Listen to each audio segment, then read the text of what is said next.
All right. What's up, people? Welcome back to another episode of the Back to the Game Sportscast. I'm your boy, Samuel Maria, and I'm getting in another quick episode today. I'm going to try to bang these out every couple of days to kind of follow the flow of the NBA playoffs. So every couple of days, the whole slate of game ones is done, then game twos and game three. So by Thursday, all game twos will have been played, and I'll go ahead and upload a reaction video on that day, and subsequently I'll do it like that. So just in reaction to the weekend, most of the games kind of went how I thought they would.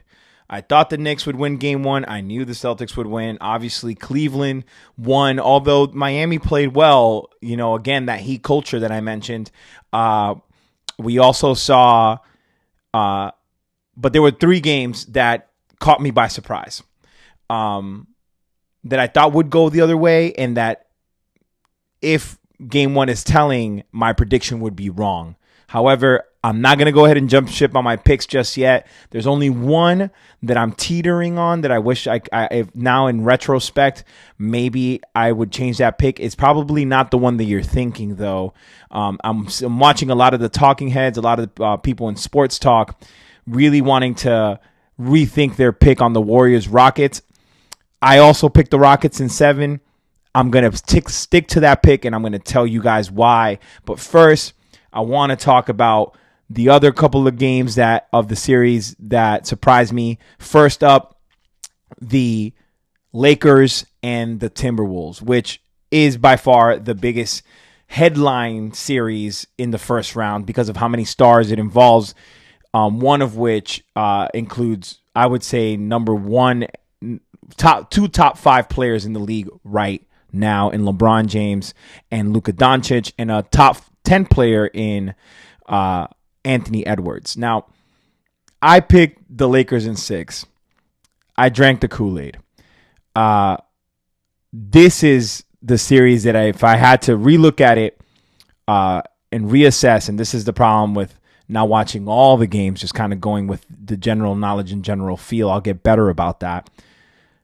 But this is the one series I wish I could switch my pick on. Not going to. I said Lakers in 6, but I did say that if Anthony Edwards has his head on right, it was gonna be a series. And so after watching that game back, looking at the highlights a little closer, Anthony Edwards didn't have the most efficient game offensively, but he was playing with a lot of force, and he was playing within what the Lakers were giving him, and his teammates, credits to his teammates, they were hitting the shots. But so much was generated just straight out of Anthony Edwards' aggressiveness and ability to be a threat. And that's has much more of an impact, I think, and is a little more unstoppable than on the other side, Luka, because Ant Edwards, you can game plan for him. But when he's in front of you, that quickness, that speed, that grace, if he continues to mix it with his IQ and thinking the game, there's nobody there. We will be the best player in this series, and it's really cool to see because the league's been needing an American player to have this kind of mentality, to look across the court and see LeBron and see Luka and say, "Oh, I'm gonna go get those guys." For so many years, we've seen players just want to befriend, and I think LeBron kind of ushered in that culture. He's kind of the godfather of this we're all buddies culture, but Ant's not about that. And now looking at the way Minnesota's perimeter defenders work, it seems like the blueprint on Luka is out. Make him the scorer and then make him work on defense. The Celtics set that blueprint, put that blueprint out there, and then executed because they had the horses. They had Derek White, they had Jaylen Brown, they had Jason Tatum, they had Al Horford. They just had so many horses they could throw at him in the last finals. And it looks like, at least defensively, Minnesota can do that. And then it'll be incumbent on their ability to hit shots on how that will play out. I still expect, just to give LeBron his respect for out of his legacy, that they'll pull it through. But here's what I will say. I heard a few headlines about LeBron not being aggressive enough. I don't know what people have been watching this guy's career, but this is who he is. Particularly when he's playing on another team with a superstar, he tends to be very passive. He's just LeBron James, so a lot comes easy to him, and the next thing you know, he has near a triple-double statistically. But as far as the force that he plays with, like that thing that I talked about with Anthony Edwards, LeBron is the opposite of that oftentimes, and he has been at every stop. I think the most aggressive I ever saw him was his second go-round in Cleveland, where he really took it to people. But for me, LeBron has always been someone who waits for the game to come to them and defers, hoping that either Kyrie or D-Wade, that they establish the alphaness that is needed. And that's, if LeBron doesn't get past that, and I don't know if he physically can at this point in his career, but if he doesn't get past that, in this series, they might lose because Luka cannot keep up with the Timberwolves' athleticism and speed. So LeBron is, although given credit, he's 40, but he's still that physical beast. And so he's going to have to put that at the forefront, and he's going to have to be aggressive. And I just don't think that, despite being one of the greatest players to ever play the game, that's fully part of his makeup. If LeBron had more of that Kobe MJ mentality, this series is easily the Lakers. Because with him and Luka combining, but it's LeBron sometimes wanting to let the game come to him, not wanting to overthinking the game, instead of just being aggressive. It does them in. So we'll see what adjustments they make tonight. But this is the one series that if I could change my pick, I would, if based on the fact that if Anthony Edwards plays like that, that's going to be amazing. And then you look back at what he did to KD last playoffs, how he was ruthless with that, and how everyone can see the opportunity that is in front of Anthony Edwards, and I think he can see it too. So that's what's making this exciting. That's my reaction to that first game one. We'll see what happens in game two tomorrow. The second game I want to react to real quick is the Rockets and the Warriors. Now, a lot of people are actually trying to change their pick on this. I'm going to stick through with the Houston Rockets in 7. I do realize that the Warriors experience is heavily skewed. In fact, my biggest takeaway in watching Steph Curry just hit some unbelievable shots, like it just never you never it never gets old. You know, it's like, man, that's why to me he's the player of this generation. To me, he's the standout face of this generation. It seemed to me like Steph was in his element. And what I mean by that is he's been in so many much more bigger games that this was, there be times where he hit one of those crazy threes and he'd come back down the court and kind of just like, it looked like he was just playing around. And while it was Houston's first big playoff game in a while, this young core, for him, this is the first round. And so he was playing like he had nothing to lose, which I like. You know, it's clear that to Steph, I think he's aware that this team might not win the championship. They're still gonna compete for one, but I think he's aware that they might not win, and that but the ease he's finding is coming from his experience in this stage. He knows what pace to play at. And so does Jimmy Butler, and so does Draymond Green, and so does Steve Kerr. So that's why, a lot of people are like, man, we should have rethought maybe. But what I will say is that the Rockets have a scoring problem.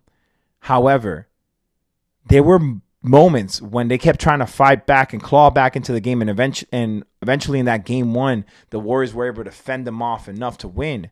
But the Rockets had 2 or 3 moments in the game when they made it close, or they tied it, or they took a lead by 1, I think, at some point.